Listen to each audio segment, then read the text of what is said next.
Greeting. This is Mark Brown. We're going to be looking at how we can actually make a copy of a file right here in our Google Drive. Yes.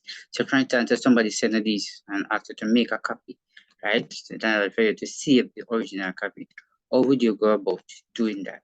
Right. The first thing that you wanted to do is come right here, put the cursor on it. So when you put the cursor on it, in one of these, what you can do, you can right click. When you right click, what you will do, come right here. Notice this is where to make a copy. Alright, you're gonna click on that. If you notice right down here, good. But if you want to see the copy, right, you're gonna scroll up. Right, if you notice right here, that's a recent. You're going to click on the word recent.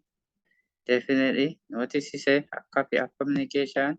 Yeah, so this is where you actually make a copy of a document right here in your Google Drive. I hope you have learned something from this particular video here. I hope you can actually share it, and don't forget to subscribe.